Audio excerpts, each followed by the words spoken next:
This is the Implementation Science Interest Group session, and we're very lucky to have Professor Gill Westhorp with us today talking about realist approaches for implementation science. We've got quite a few people online, as we had expected we would, given the fantastic speaker we've got today. But we might just give people a couple of minutes to join. I'm sure there's lots of people wanting to join after attending other meetings that ended at 12:30. So let's just give them a little bit of leeway. Yes. Tina, is this our first session for 2026? Yes, it is indeed. Yeah, I think it's fantastic to start on this topic. Starting strong. All right. Just to remind you all, we will be recording this session and we do put it up onto our YouTube channel. And I think Jill wants to put it up onto her group's website as well. So if you have an issue with that, please let Tina know. And we'll make sure that you're not included somehow. I don't know how you do that. Just don't ask any questions. Yeah. The other thing I just wanted to add to that was that I can provide a PDF of my slides if people would rather have that rather than having to watch a whole YouTube video again. So I'll provide that to Tina after the session. That's fantastic. Thank you so much. I think that's really helpful and useful. All right, still more people joining. We normally start our lectures at 3 minutes past the appointed hour, so we will do that for this as well. That's very precise. It's very precise. I'm not allowed to start the lecture before that time, to allow students to get to the lecture. Oh, I see. Right. All right, a few others joining. Welcome if you're just joining. All right, we might get going. I'd like to start by acknowledging the traditional custodians of the Macquarie University land, the Wattamalagal clan of the Darug Nation, whose cultures and customs have nurtured and continue to nurture this land since the dream time. We pay our respects to elders past, present and emerging, and we acknowledge the custodians of all the lands that you are all joining from and any First Nations people who may be online today. Thank you very much for coming along. If you were here earlier, we're really excited to have Professor Gill Westhorp presenting to us today. I think implementation science and realist approaches really go together very well, although we're often not very explicit about that and in our work. So it'd be really interesting to hear from Jill about how we can marry the two a bit better. Jill is an internationally recognised realist methodologist. She's a Professorial Research Fellow at Charles Darwin University, where she leads the Realist Research Evaluation and Learning Initiative. She's also an Adjunct Professor at RMIT in Melbourne and at Northumbria University in England. She's done lots and lots of work in realist projects, realist evaluations and realist reviews. She's involved in the Rameses group, which I'm sure she will talk about during her presentation. She's led lots of projects, over 70 research and evaluation projects using the realist approach. So without further ado, I'll hand over to Jill. Really looking forward to your presentation. Thanks very much, Yvonne, and thank you everybody who's given up their lunch time to come along to this presentation. I certainly hope that it does what you want it to do. I'm just going to take a moment to share my screen and move into presenter mode. from the slideshow if my mouse will allow me to do so. Hopefully you're now all seeing that in presenter mode. Yvonne, I could see you nodding. I'm going to take that as all systems go, ready, set. So what I'm hoping to do in this session, once I get the technology to cooperate, is first of all add my acknowledgements to all the First Nations people on the lands from which we meet, and pay my respects to the local peoples here in northern Tasmania, the Palawa peoples of northern Tasmania, and add my respects to elders past, present and emerging. And I'd like to acknowledge that this land was never ceded.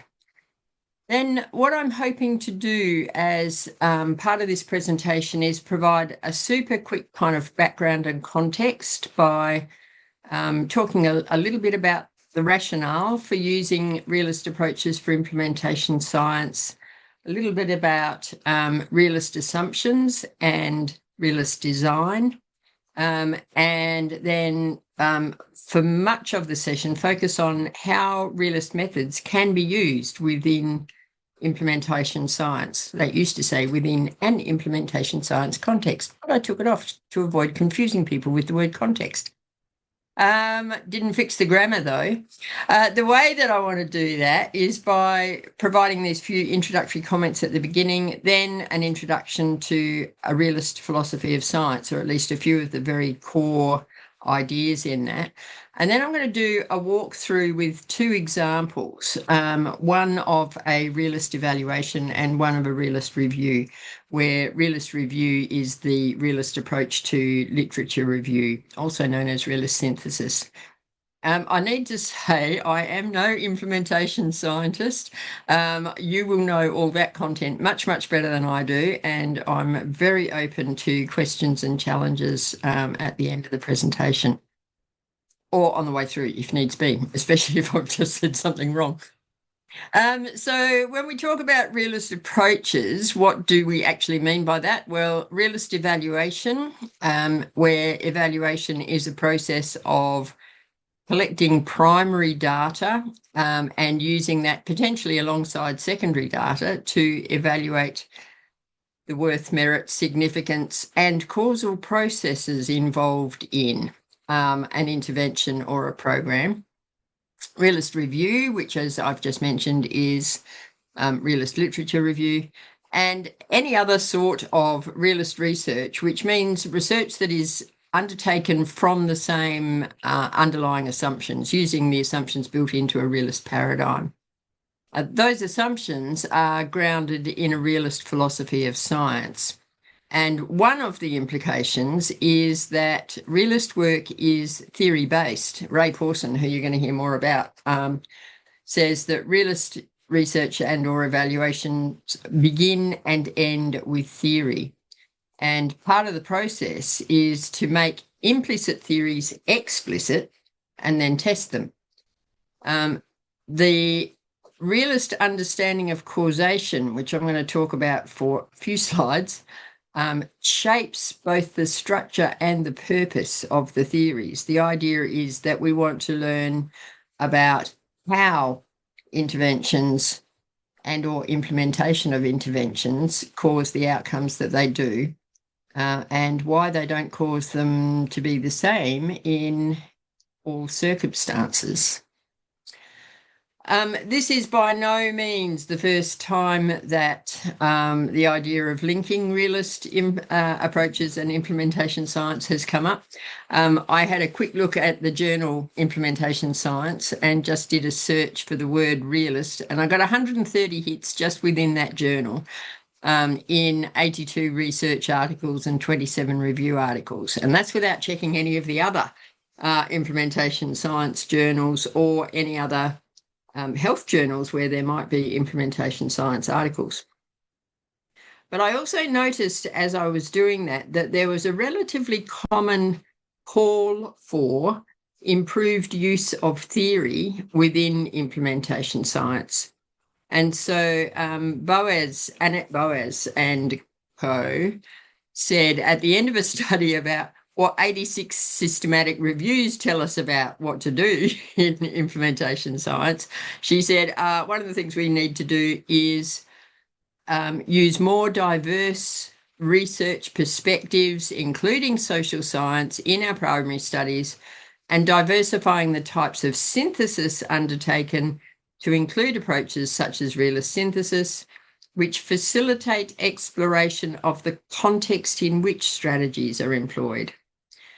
And Dan Schroeder et al., who are updating the CFIR, acknowledge that the CFIR is a determinant framework. That is, it identifies enablers and barriers. But it doesn't actually say how those enablers or barriers enable or act as a barrier. And so they argued that users need to develop, explore, and test theories of change that link determinants to implementation outcomes. Well, realist approaches use a particular structure, particular type of theories of change. So there's already people in implementation science using this approach. What I want to do is just introduce some of the basics for people who might be new or newer to it. The other thing that I want to say just quickly is that there isn't just one realist approach. There's a whole bunch of different schools, if you like, of realism. And the one that I'm going to be talking about mainly had its origins in realist evaluation and then developed into realist review. And it is informed primarily by contemporary scientific realism and contemporary critical realism. But there are realisms in a whole bunch of other areas. So social realism, structural realism in international relations, mathematical realism, moral realism. And I'm not going to go into what those all are or what the differences between them are. It's, you know, it's a few interesting PhDs worth, so we're not going to tackle it over one lunch. I did want to just briefly introduce Pawson and Tilley. They were the guys who took this material from A Realist Philosophy of Science and wrote the first book, which was called Realist Evaluation. Nick was my PhD supervisor, and I subsequently worked with Ray as part of the Rameses project that Yvonne mentioned before, projects plural, which developed the international standards for how you do realist evaluation and also the standards for realist review. So when I slip and say Nick or Ray, that's who I'm referring to. I'm going to try not to, but when I do, that's who we're talking about. And one of the things that Ray did as part one that Ray, let's see, I slipped straight away, that Ray Pawson did a few years ago was develop a little bit of a realist family tree that traces some of the main authors in different schools that have contributed to the work that they have done. And Nick and Ray are both sociologists, so what they've done here is pull out the people who were contributing to A Realist Philosophy of Science, the sociologists and the evaluators, and then just lumped everybody else into other disciplines. But I included that slide partly because those of you who are interested in realist approaches may want to go back and look at some of the origins of the ideas. Those of you who just want to look at the more recent materials, across the top row of this slide are the four key texts, the first one written by Pawson and Tilley and the next three written by Pawson. And they focus on realist evaluation, realist review, back to realist evaluation, and then realist social science, respectively. That was going left to right across the top of the screen. At the bottom of the screen, there's a couple of other texts, not written by Pawson and Tilley, although they contributed to doing realist research, which have their edited collections of articles and or chapters that have much more specific foci. The website that you see on the bottom right-hand side is where you find the international standards documents, a whole bunch of training materials that we produced through the international standards projects. And that's also where you join the Rameses discussion list, which is the international realist discussion list. It has about 1,000 members at a time, and everybody up to and including Ray Pawson respond to questions and discussions on that list. So that's just there as a resource for you to use later if you wish. Okay, so what I want to do now is turn my focus to the very core, most central ideas in a realist philosophy of science. And do that in a slide. It makes me laugh because it's so cheeky. It is, of course, several books worth of material. The first assumption is that there is a real world out there, and in fact, it's not all out there because we are part of that real world as well.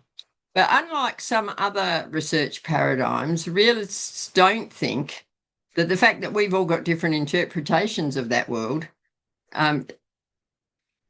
I've confused myself with a double negative here. So we do think that having various interpretations doesn't change that world. It stays itself, no matter what we think of it or think we know about it. A second assumption, and this again is very different from a different set of research paradigms, is that things that have real effects are real even if they're not material. So things like class and gender, or the reasons that people have for doing the things that they do, are considered to be real, even though they are not material. We can't necessarily agree on how to define them or how to measure them, but nonetheless, they have effects in the world, so they're real. Now, hidden in that was a really important part of the philosophy of science, and that is that causes are real. There are a bunch of philosophies of science who would argue either that there's nothing that we can't see involved in causation. So, David Hume argued, if we see A and then we see B, if whenever we see B, we see A, then A causes B, and that's all there is to it. And empiricist versions of science are still based on that assumption. Realists disagree. We agree that there are causes, but we disagree that those causes can necessarily be seen at the same level as the outcomes of them. And so I'm going to talk about the realist idea of causes in a minute. And the other really important ontological assumption, so assumption about the nature of reality, is that reality comprises open-nested systems. Everything is comprised of open-nested systems.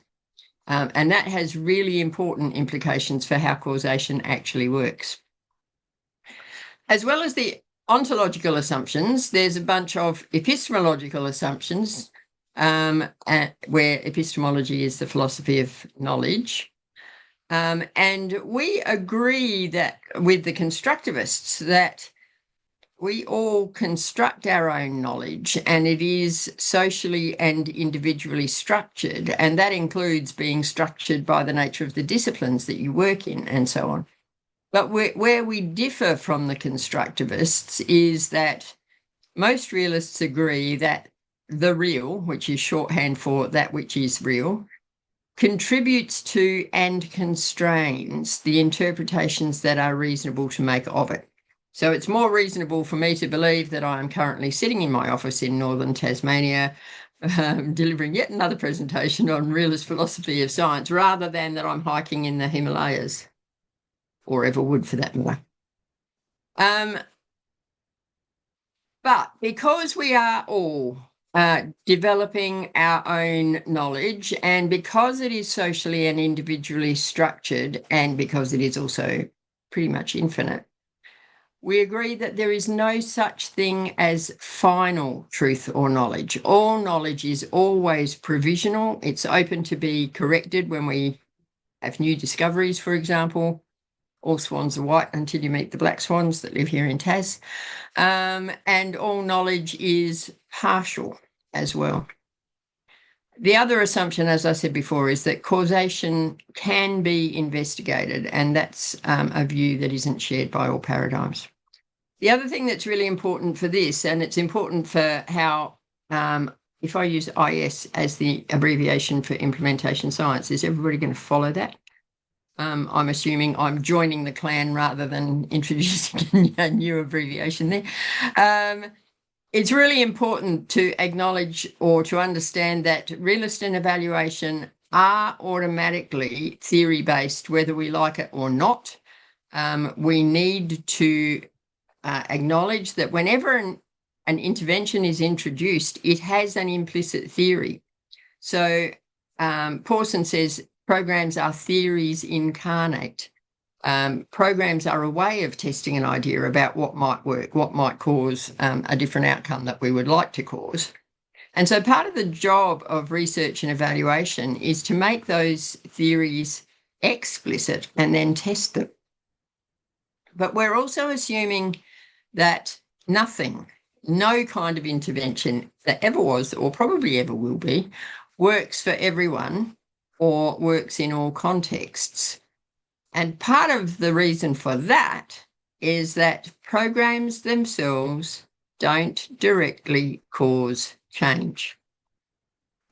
So, leaving that one as a cliffhanger for a minute, I'm just going to now look at, well, why don't they cause change? And that means talking about the nature of causation from a realist point of view. So, stay with me while I take this little quick sidestep into tennis land. I want you to imagine that I'm standing on planet Earth. I have a tennis ball in my hand and I'm holding my hand out perpendicular to the ground. If I am in that situation, in that context, and I open my hand, the ball is going to drop to the ground. And we might ask, why is it going to drop to the ground? And the answer is not because I opened my hand. And we know that the answer is not because I opened my hand, because if I was in outer space and holding the tennis ball in exactly the same way, and I could open my hand in such a way as to exert no pressure on the ball would not drop. It would just sit there against my hand, at least at first. And if I was back on Earth and underwater and I let go of the tennis ball in exactly the same way, the ball would rise. So I am doing exactly the same thing. Opening my hand to let go of the tennis ball is, of course, an analogy for a program strategy or a program activity. And when I do exactly this same thing in 3 different contexts, I get 3 different outcomes. So why is that? Well, what the causal forces that are operating in these contexts are gravity and buoyancy. And they all actually work in all 3, they both actually work in all 3 contexts. But when I am on Earth and not in water, gravity wins the tussle between gravity and buoyancy for a tennis ball. It would not win if my tennis ball was a helium balloon. So there is something about the nature of the intervention here that actually does matter. What it is that is done and how it's done does matter to the outcomes. If I was underwater and on planet Earth and I let go of the tennis ball, it's buoyancy that causes it to rise. And it would be buoyancy that would cause the helium balloon to rise if my tennis ball was a helium balloon too. So the key idea here is that it is underlying, usually invisible mechanisms. Here, the example of the mechanisms are gravity and buoyancy that cause outcomes. And which mechanisms fire or trigger or operate depends on the context. And out of that, we get the 3 key realist ideas in a realist understanding of causation, which is, in this context, this mechanism causes this outcome, but in that context, that mechanism causes that outcome. So that's a kind of theme that runs through a realist understanding of how things work, how things are caused. All very well and good, but now how do you translate that across to social programs? And this is where Pawson and Tilley came in, because one of the very clever bits of what they did was to identify a construct, if you like, for how programs cause outcomes if it's not direct. So at the top, we've got the program activities, the things that are not me dropping a tennis ball, but that was an analogy for them.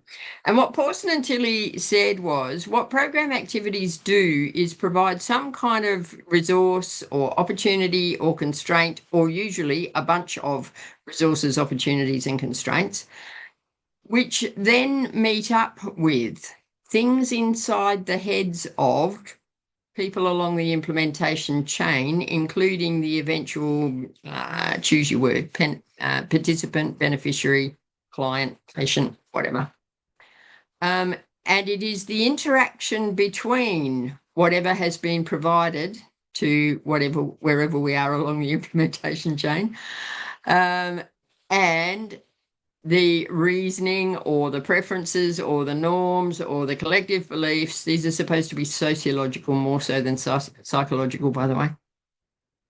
The things that interaction is what then changes people's decisions or choices, and those changed decisions lead to changed behaviours, and those changed behaviours lead to changed outcomes. So the shorthand for all of that in realist land is reasoning and resources, because it's so much quicker to say than the interaction between blah, blah, blah, blah. So if that is roughly speaking, that is roughly speaking Pawson and Tilley's construct of program mechanisms as distinct from any other kind of mechanisms.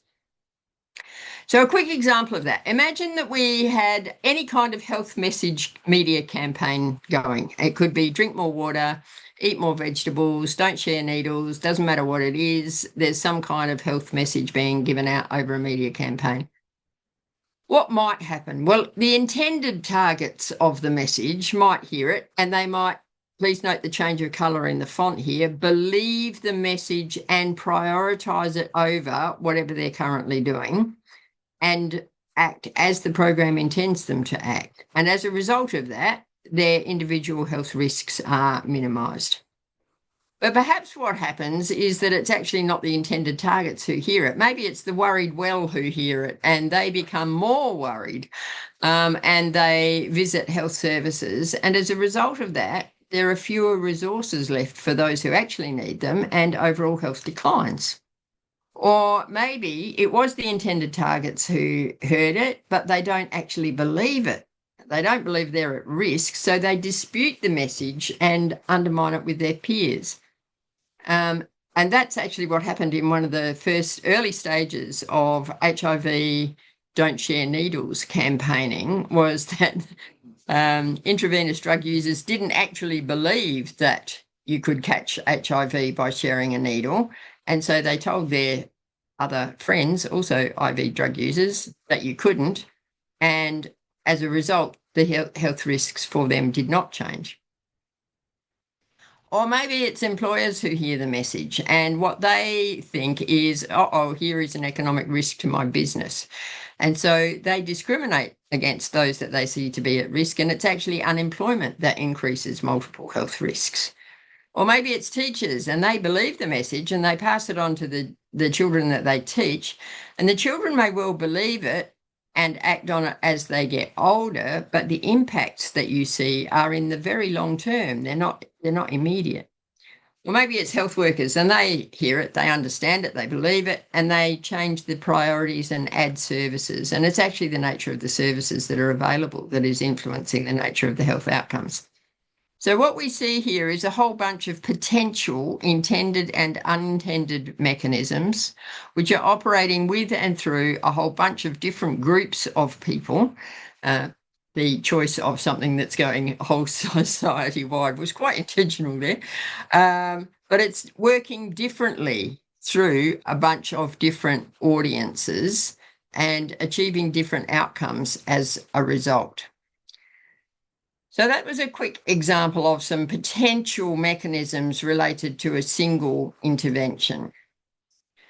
But there are some reasons to think, well, hang on, if we think like realists, and we do, and there are, everything is structured in open systems, and every system has its own powers and liabilities, then that means mechanisms are operating at all levels of all systems all the time. So is reasoning and resources actually enough of a construct for us to be able to use?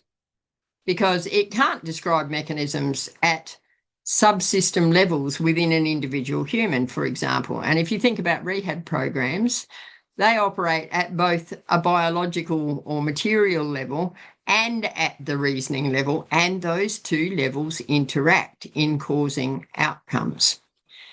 And if higher levels of systems have powers and liabilities that can't be reduced to the powers of their subsystems, which open systems theory tells us is the case, then reasoning and resources can't describe mechanisms that are operating at higher levels of systems either.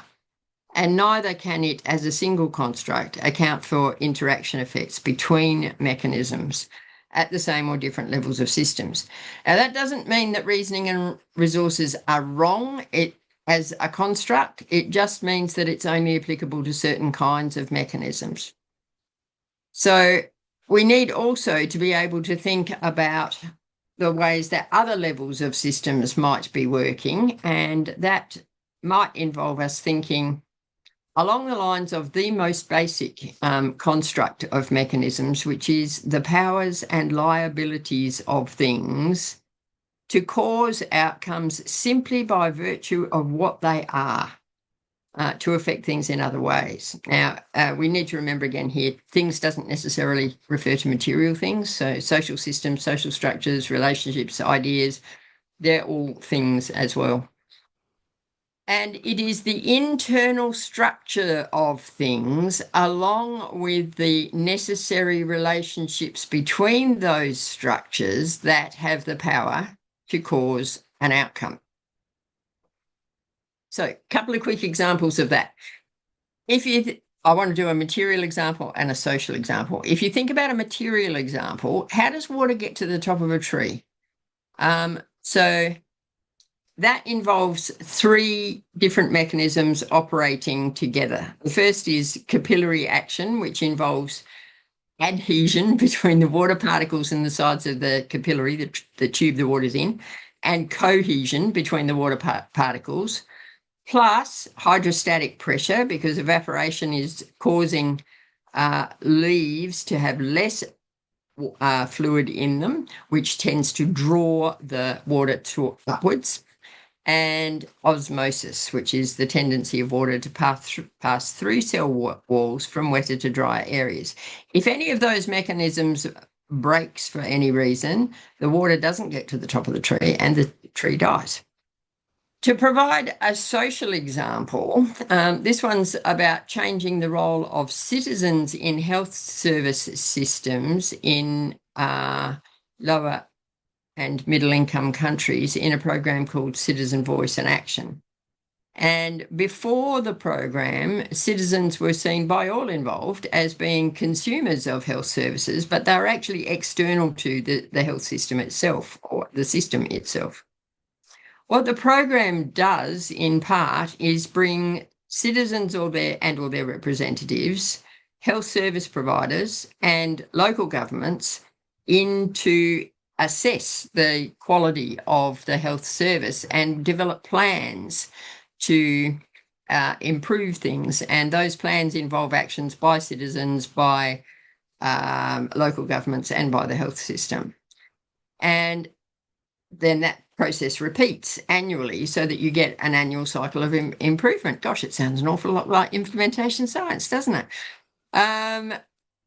One of the things that happens as a result of this process operating is that administrators, both in local government and in health systems, change their understanding of what citizens are.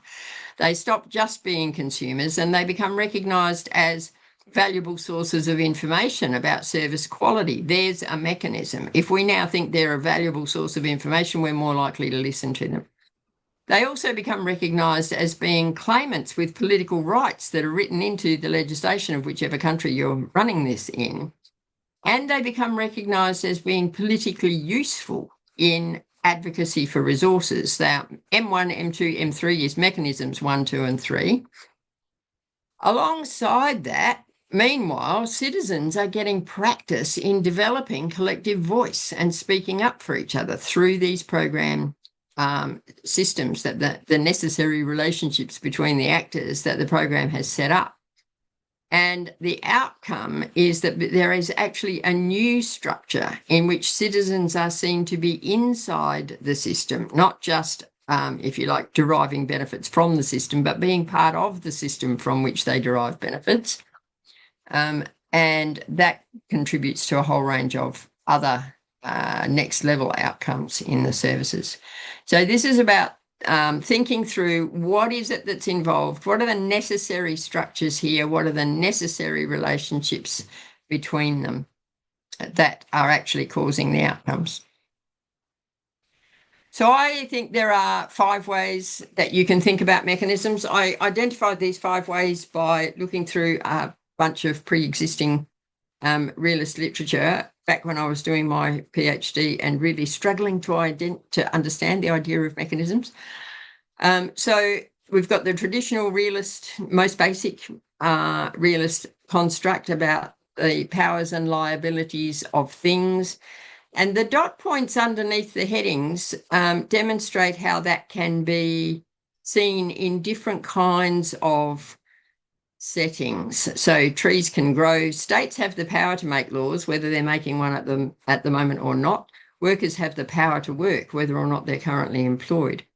You can use reasoning and resources in appropriate circumstances, which is how the new resources offered by the program influence the reasoning of participants or other actors along the implementation chain. That's Pawson and Tilley's one.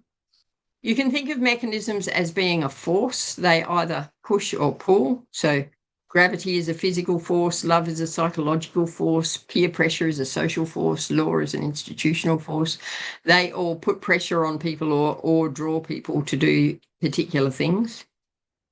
You can think of mechanisms as being interactions, so long as they're an interaction which involves a transfer from one party to the other, which results in a change state. Gunpowder is very commonly used in realist how-to books or, introductory training manuals. It's the interaction between the elements that results in the large bang, which results in a change state. Contracts do the same kind of thing, only differently. If I buy a house today, I've got less resource, but more powers and responsibilities than I had yesterday. The person who sold me the house has more cash, but less powers and responsibilities than they had yesterday. There are some kinds of processes that you can also think of mechanisms as processes, but it's only particular kinds of processes. So all mechanisms involve processes, but not all processes are mechanisms. The kinds of processes that can be mechanisms are feedback or feed-forward sequences in which later elements absolutely depend on earlier ones. So genetic inheritance. I am who I am because I had the particular parents who I had, and they were who they were because they had their particular parents. And then you add to that in particular contexts, etc., etc. Stock market crash is another example of a feed-forward sequence where as more and more people panic, and that's the mechanism on an individual level, then the stock market as a whole can crash. So then you've got to think about, well, is one of these more right than the others? Can I just have one construct that I remember? I think it depends what it is that you're trying to understand, which construct is going to be most useful. And there may well be other constructs that are also useful, but one also sees work claiming to be realist that is describing things that are not actually mechanisms in the realist sense as being mechanisms. They're actually observable processes. And mechanisms in the realist sense that I'm talking about are not observable processes. So me teaching is an observable process. That's not the mechanism. Anybody in the room to whom this is new, but for whom it is starting to go, oh, actually, that might be quite useful. I want to think about that, is learning. And learning is an invisible underlying cause of whatever happens as a result of that new learning. So I think we need to be clear about what it is that the fundamental realist idea is, because we might need to be able to generate our own construct. And it's okay so long as you recognise that these are causal forces or processes operating at a different level of the system than the outcome that they generate. You can't usually see them, and if you can, they're not observable using the same observational tools or methods that you can use to observe the outcomes. And they involve description of the necessary components of the system, the necessary relationships between those components, and the processes through which the components and the relationships generate the outcomes that they do. And if you can do that, then you'll develop explanation rather than simply description. That quote comes from a chapter in Doing Realist Research, one of the books I showed you earlier, which I wrote and forgot to reference. Okay, so that's the idea of mechanism. But what we said earlier on is that mechanisms only work if the context is right. They only operate if the context is right. So what do we mean by context in social programs? So here we've got the original construct of program mechanisms, but now what do we need to add to that? There might be things about implementation and program infrastructure that influence what the program activities are or how they're implemented, which then influences the resources and opportunities that are provided. There might be things about the individual, culture, gender, history, the resources that they have access to outside of the program that influence their reasoning, their choices, their norms. There will certainly be things about social institutions, things like family and family structures, government structures, education systems, the economy, religion. All of those things shape norms, reasoning, collective beliefs, and choices.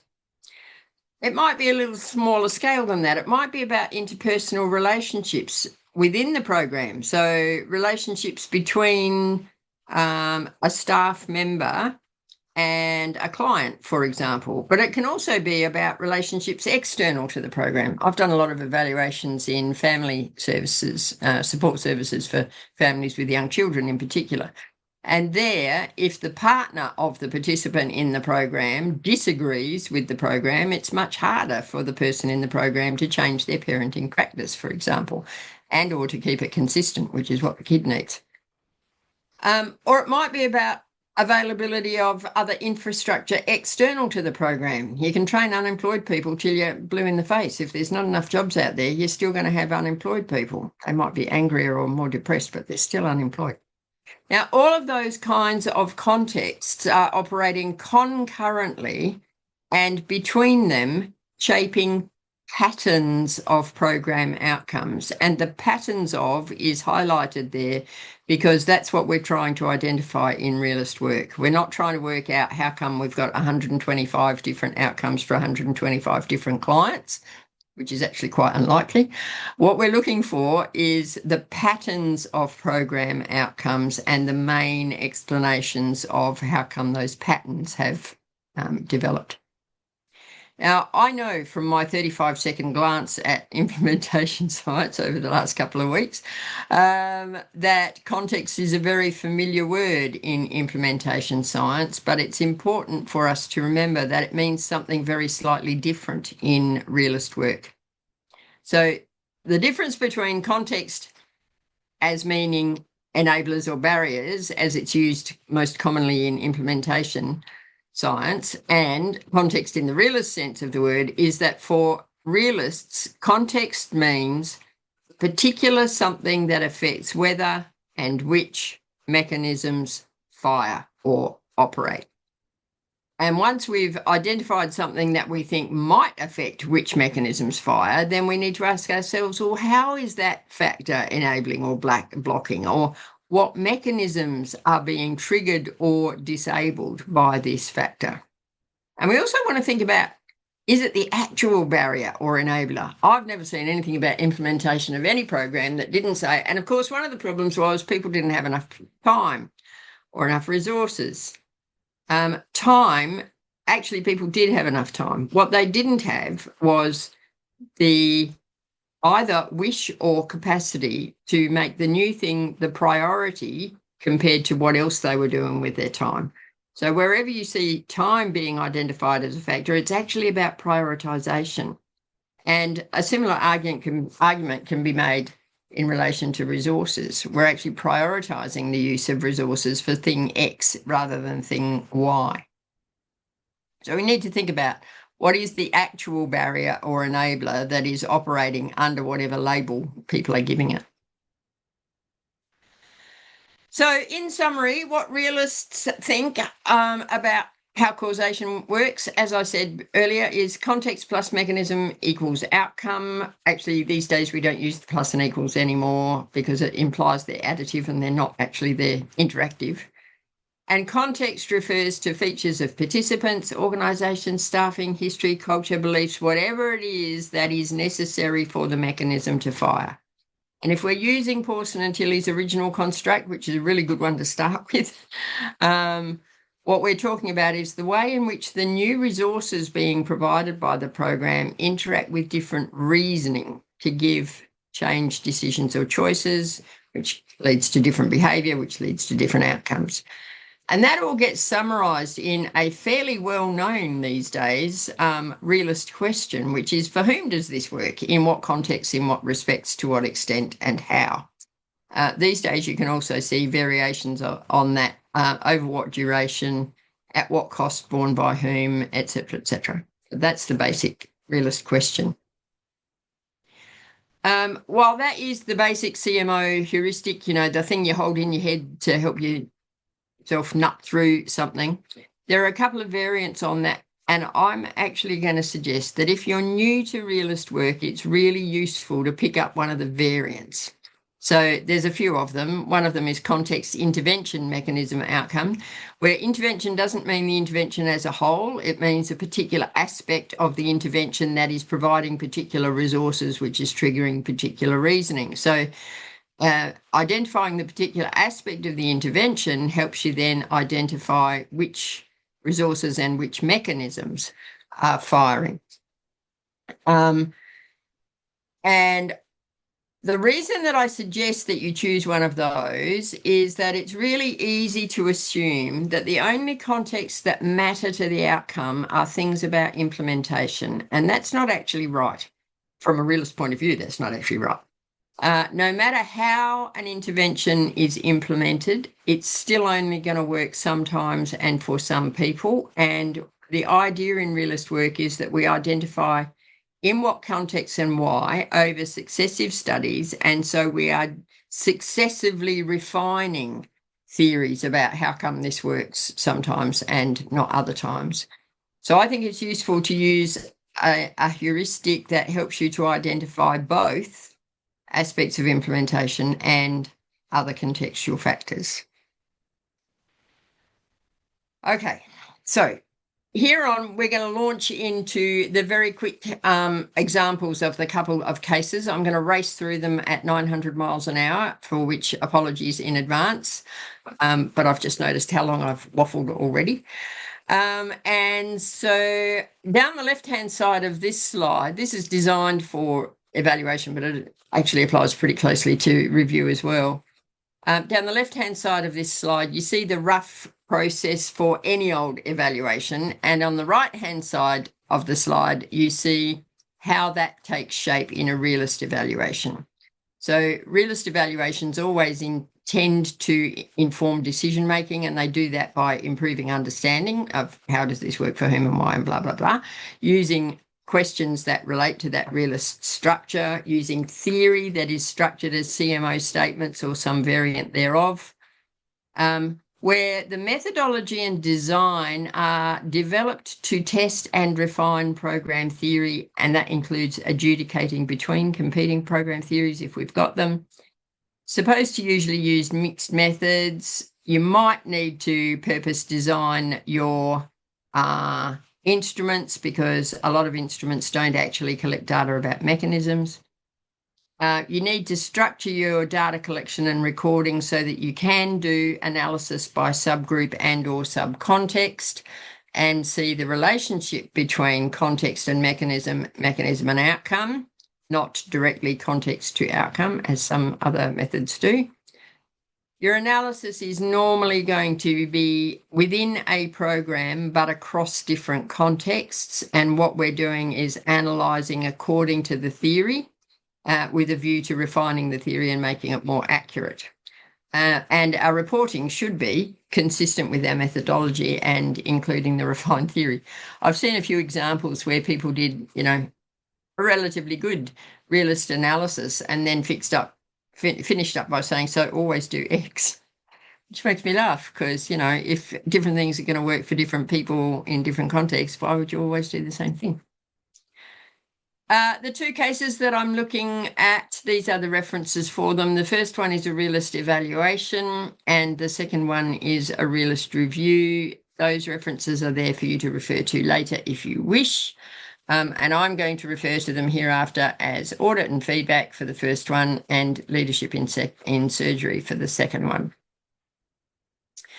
So always the realist purpose, as we've just heard, is to build understanding to inform decision-making. And in implementation science, if I've understood it right, it's actually that, but with a kind of narrower, more defined focus that implementation science is trying to do as well. It's trying to build understanding in relation to aspects of implementation, take up implementation and sustainment of evidence-based programs in order to inform decisions about improving implementation with an assumption that improving implementation is going to improve outcomes. There's an interesting sideline there that I don't really have time to go into, but realists don't actually believe in program fidelity. Workers are always going to vary programs for a bunch of different reasons, and part of our role is to work out what it is that is causing people to change the programs. Often they're trying to make it work in their context. Sometimes they're just slack. Sometimes they didn't understand it, etc., etc.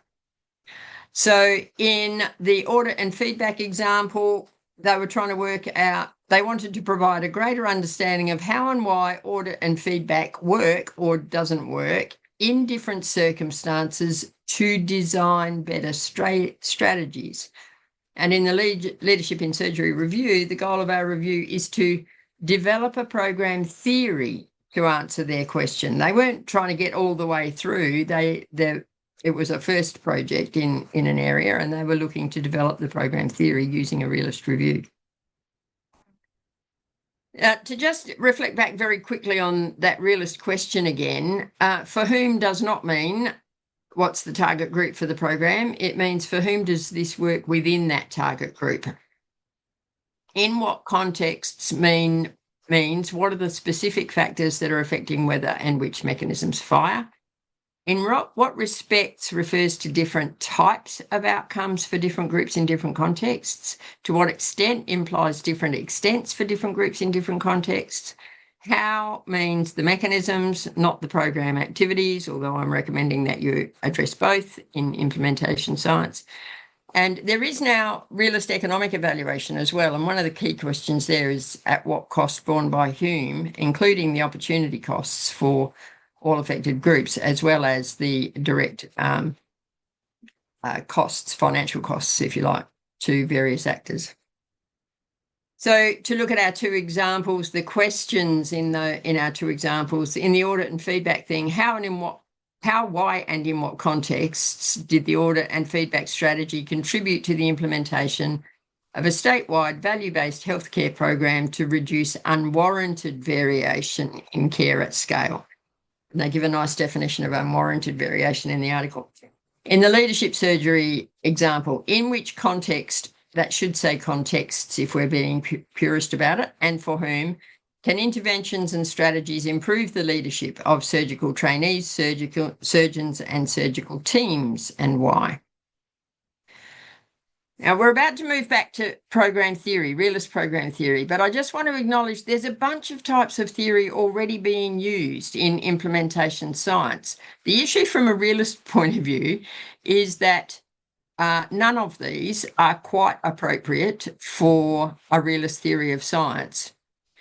Process models look at what is done, but they don't look at how does what is done work. Determinants look at contextual factors. Determinants frameworks look at contextual factors, but they don't say which mechanisms do these affect. Classic theories, we would refer to as formal theories normally, may or may not be appropriate to all parts of a program theory. Implementation theories are formal theories directly about implementation processes and outcomes. What's missing? Oh, context and mechanism. And evaluation frameworks, yes, you can use realist evaluation frameworks.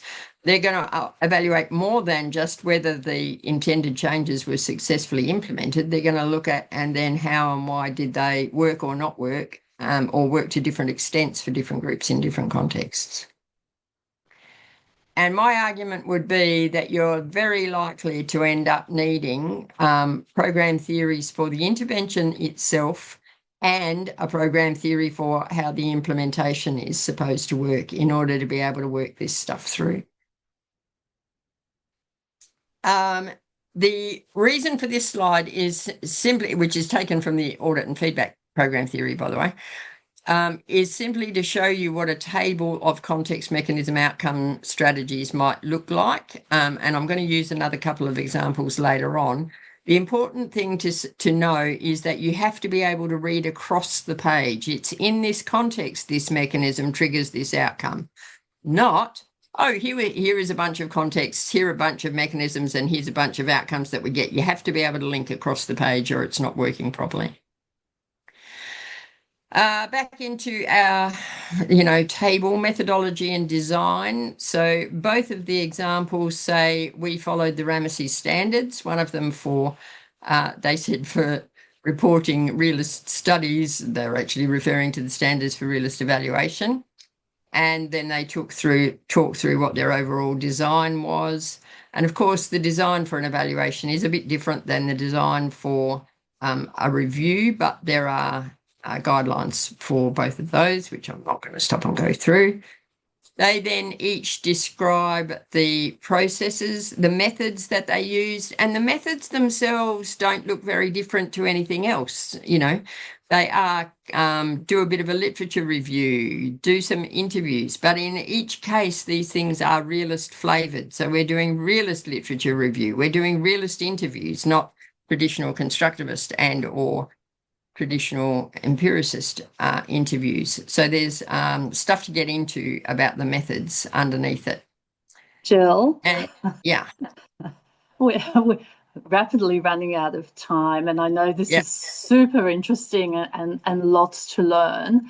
I wonder if we can get you back for another talk maybe later on to show some examples. I think this has been fabulous.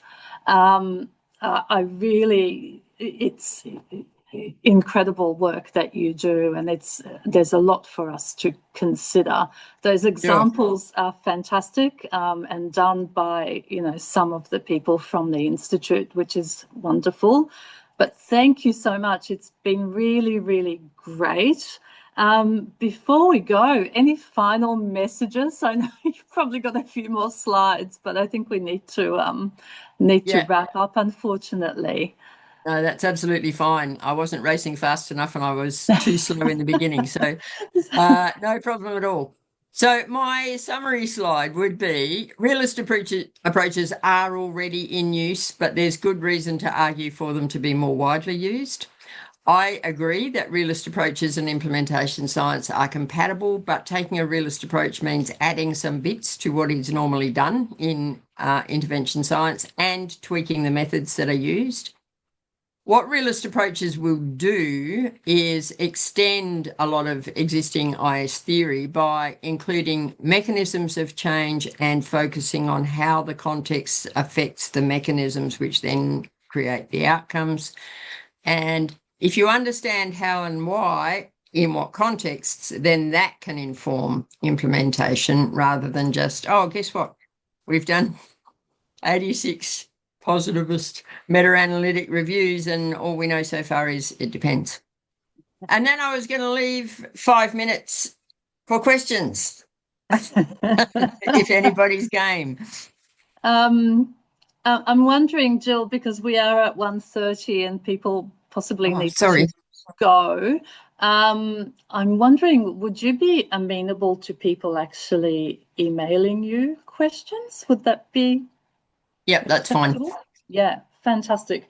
All right. And better still, if you have a question that you can put in public, put it onto the Rameses discussion list, because that way I'm telling 1,000 people the answer rather than one.